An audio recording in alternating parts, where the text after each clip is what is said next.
Muy buenas noches para todos. Ha comenzado a llover aquí en la capital del país y donde también está lloviendo es en la República Argentina. Comenzamos este repaso por el mundo contándoles que también está rigiendo una alerta de color naranja. El gobierno emitió una serie de recomendaciones donde insta a la ciudadanía a no circular por las calles. El temporal de las últimas horas en el vecino país que azotó a Argentina provocó 700 evacuados en la provincia de Buenos Aires y casi 110.000 usuarios sin energía eléctrica en la AMBA, en el área metropolitana de Buenos Aires. El fuerte temporal de las últimas horas desató un diluvio sobre Capital Federal y ocasionó demoras en vuelos que debían partir de la terminal de Ezeiza. En las localidades afectadas del interior bonaerense se registraron destrozos en viviendas y en la vía pública a causa de la caída de granizo y vientos de más de 150 kilómetros por hora. El fenómeno causó el desprendimiento de techos y caída de árboles en algunas ciudades. Una de las más dañadas fue el 9 de julio, donde el autódromo local quedó completamente destruido y se produjo el colapso de varias estructuras. Los daños fueron capturados por los propios vecinos del lugar, quienes cuando pasó el peligro salieron a sacar fotos y grabar videos de cómo habían quedado los alrededores. Entre las imágenes fotografiadas que fueron difundidas en las redes sociales se ven las piedras de granizo que cayeron sobre la ciudad, las cuales tienen el tamaño de una pelota de golf. Según explicaron meteorólogos, fueron hielos de hasta 5 centímetros de diámetro, lo que afectaron a la localidad bonaerense, que por el momento es una de las más dañadas por el temporal que avanza en dirección al área metropolitana de Buenos Aires. Este también golpeó a la localidad de Olascuaga, partido de Bragado, donde se derrumbó un galpón ubicado en las cercanías de la Ruta 5 y los bomberos debieron acudir a realizar trabajos de rescate en la zona. Las imágenes en las redes sociales son más que elocuentes. Hace minutos el Ministerio de Defensa de Argentina y el gobierno de la provincia de Buenos Aires recomendaron no circular por las calles. La advertencia dirigida a todos los habitantes se debe a este temporal que azota al AMBA. Se indica también evitar la circulación por la vía pública entre las 6 de la tarde y las 20 horas. A todo esto también el Servicio Meteorológico Nacional de ese país emitió una alerta roja por tormentas, vientos fuertes y granizos que se despliegan sobre el territorio bonaerense y la capital federal. De Argentina nos vamos hacia Estados Unidos, más precisamente hacia Texas. La Corte Suprema de ese país habilitó la ley de Texas que permite detener y expulsar a migrantes que llegan desde México.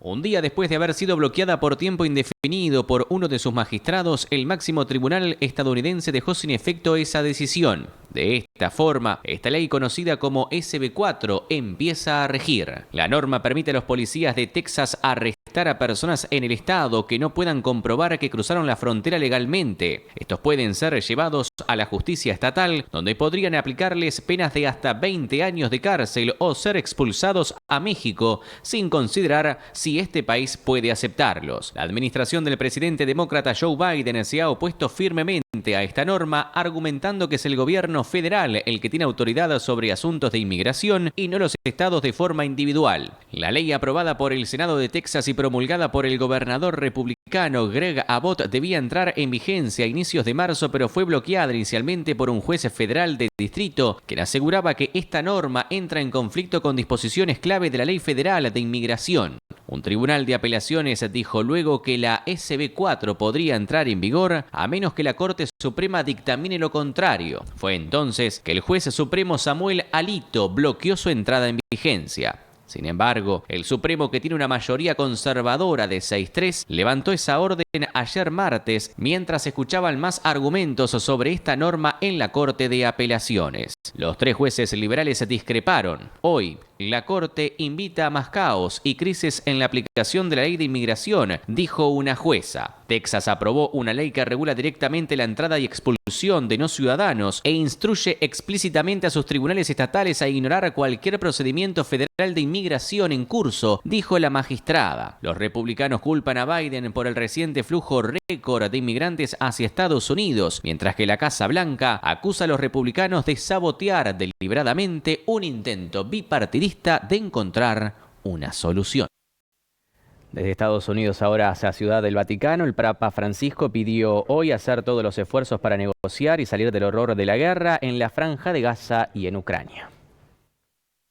A San José encomendamos también los pueblos de Ucrania y de Tierra Santa que tanto sufren el horror de la guerra, dijo el Papa argentino en la audiencia general que celebra cada semana en el Vaticano. Debemos hacer todos los esfuerzos para tratar, para negociar, para poner fin a la guerra. Recemos por ello, agregó el Papa de 87 años a los miles de fieles reunidos en la Plaza de San Pedro. En una entrevista publicada el 9 de marzo, el jefe de la Iglesia Católica había pedido a Ucrania izar la bandera blanca y negociar antes de que las cosas se empeoren, provocando la indignación de Kiev. Esas desafortunadas declaraciones han conmocionado y manchado la credibilidad del Papa, dijeron fuentes diplomáticas a la agencia AFP. Pocos días después, Rusia elogió a Francisco como verdadero y sincero defensor del humanismo, la paz y los valores tradicionales con motivo del 11 aniversario de su pontificado. El Papa multiplica cada semana los llamamientos a la paz, hasta ahora sin resultado.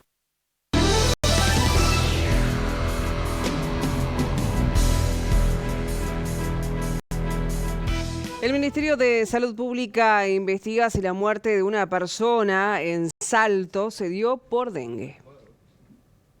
Se trata de un paciente de sexo masculino que tenía una enfermedad grave, previamente estaba en estudios por esa enfermedad, y cuando se le están haciendo esos estudios para operarlo, para restituir esa enfermedad, se le hace comienza con alguna sintomatología sugestiva, se le hace un estudio y se diagnostica dengue. Dada su condición clínica, queda internado y, estando internado, fallece. La causa del fallecimiento no es del todo clara, porque él tenía su enfermedad física previa, por lo tanto, para algunos de los médicos tratantes, la causa de ese fallecimiento, de ese paro cardíaco que llevó al fallecimiento, puede ser por su enfermedad previa. Sin embargo, para otros médicos de otras áreas, infectólogos, piensan que también podría darse por el dengue. Por eso es que no está claro, no es que no lo decimos porque nadie no se está ocultando nada, simplemente se está investigando o tratando de ver cuál es la situación más precisa. En Uruguay, 12 departamentos tienen casos con dengue, ya superan los 100 y la ministra dijo que el gobierno hace todo lo posible para evitar la propagación. Hasta ahora estamos tomando todas las medidas, ya desde hace tiempo, inclusive desde antes de este rebrote. Ustedes recordarán que nosotros estábamos hablando de evitar los criaderos de mosquitos, inclusive desde la época del COVID.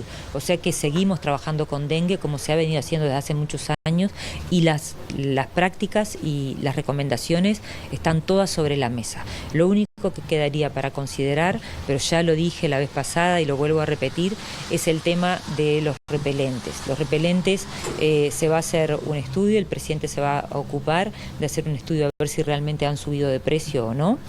Y el tema de sacarle los impuestos, recordarle a la población que eso no garantiza que el repelente vaya a bajar de precio, porque el quitarle los impuestos no obliga al comerciante a bajarlo de precio. Entonces, a veces inclusive puede ser más beneficio o más especulación por la persona que lo comercializa, y no se traduce eso a la población. Les informamos que en el marco de la alerta color naranja que han emitido las autoridades por estas horas, vale decir que la ANEP, la Administración Nacional de Educación Pública, ha definido suspender este jueves las clases tanto en los centros públicos como en los privados. No se dictarán clases en el día de mañana debido a las condiciones meteorológicas reinantes en nuestro país. Vamos a hacer